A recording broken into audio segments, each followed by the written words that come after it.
To remove the harmonic balancer from the engine must be kept from turning. Bolt J42386 to the starter pad, making sure that the tool is properly engaged into the flywheel teeth. Note that there is no keyway to index the harmonic balancer on the LS1 engine. On Camaro and Firebird, the balancer can be installed in any position. However, on Corvette engines, the crankshaft and balancer should be marked prior to removal to maintain proper alignment of the additional balance weights on this application. If replacement of the balancer on Corvette is necessary, new identical dynamic balance pins must be installed in the same locations. To remove the balancer on either engine, first install J41816-2 into the crankshaft. Then position the J41816 jaws behind the balancer. Using the tools, remove the balancer from the crankshaft. After removing the water pump pulley, the water pump and thermostat housing assembly can be removed from the front of the engine. After draining the oil and removing the oil filter, the oil pan can be removed from the engine. The Corvette pan features a unique design to provide additional oil reserve under performance conditions.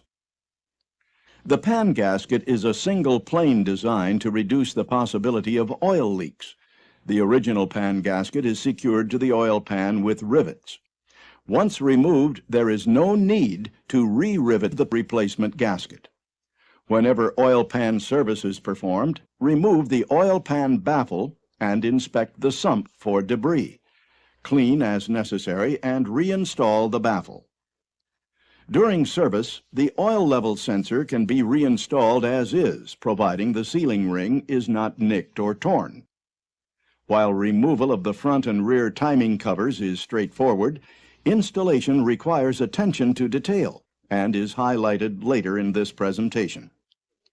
After removing the nut holding the pickup to the main stud, remove the pickup to oil pump bolt. Then remove the pickup.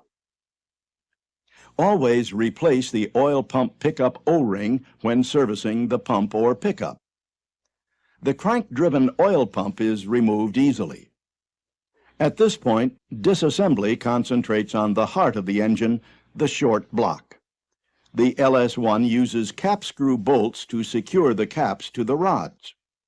Once the rod cap is removed, install the J41556 guide to the connecting rod.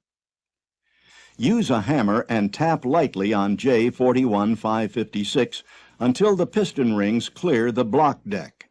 At this point, you can remove the piston and rod from the block. Pistons can be removed from the rods if necessary by pressing out the piston pins. Before removal of the camshaft position sensor must be removed to avoid damage. The LS1 timing chain is a single roller type. The retainer positions the camshaft exactly in the block. Fore and aft movement is eliminated, keeping the camshaft and position sensor aligned. To remove the camshaft from the engine block, use 3 long 8 mm by 1.25 thread pitch bolts threaded into the timing gear mounting holes. Carefully remove the cam without nicking the cam bearings with the lobes of the cam. If lower timing gear service is required, install remover J41558, pilot J41816-2, and puller J8433-1 onto the crankshaft gear and remove it as you would for any other press-fit gear. The side or cross bolts have an oil sealing surface built into the head. They must be replaced whenever removed. After removing the 8 mm cross bolts and the 10 mm main cap bolts from the main caps, install slide hammer J6125-1B along with remover J41818. The slide hammer pulls straight up on the main cap without it cocking in the block.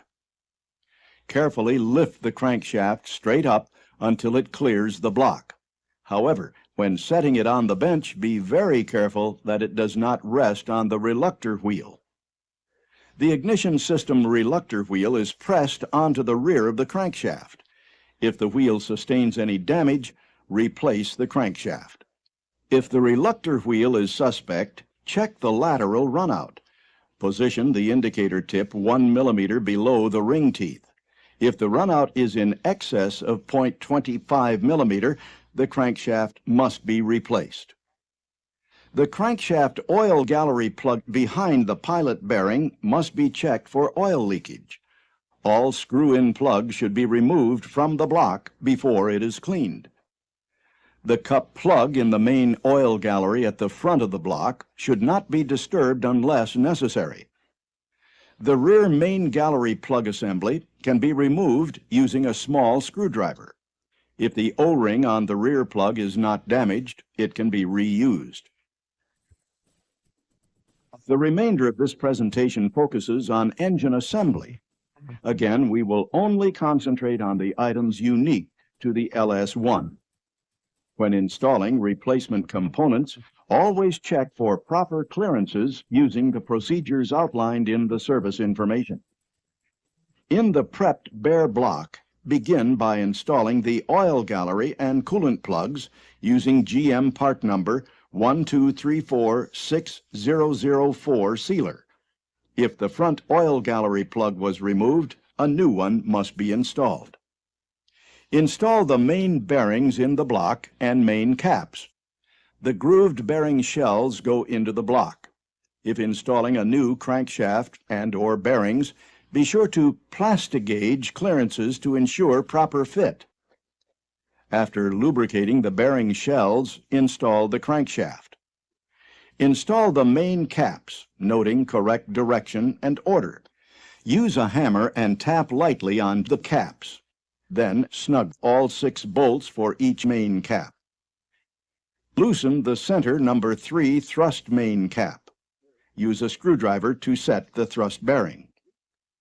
Tighten the inner main cap bolts in the order shown in the service information to the torque specification. Then tighten the bolts in order to the recommended torque angle. Similarly, tighten the outer main cap bolts in order to the recommended torque. Then tighten to the recommended torque angle. Tighten each pair of new cross bolts to specification. Before installing, the crank sensor seal must be lubricated. Install the rings on the pistons, staggering the gaps per the service information. Install the rod bearings onto the rods and caps.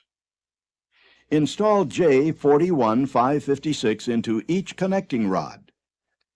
When installing a piston, note that the mark goes to the front of the engine. Also note that all the connecting rods are installed in the same direction. The flat area on the bolt flange faces the front of the engine block.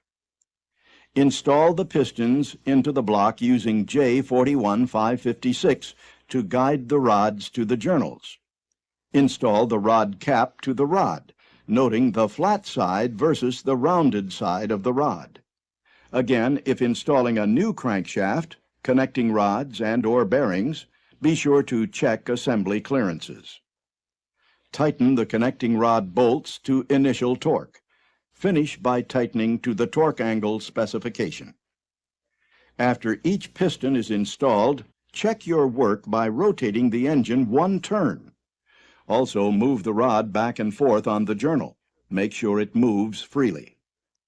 After all the pistons are installed into the block, check rod side clearance on all journals per the service information specification. Lubricate the camshaft lobes and journals with engine oil and install the cam with the same long bolts used for removal. Install the cam retainer plate with the gasket side to the block. Tighten the bolts to specification. After lubricating the O-ring on the camshaft position sensor, install the sensor and tighten the retaining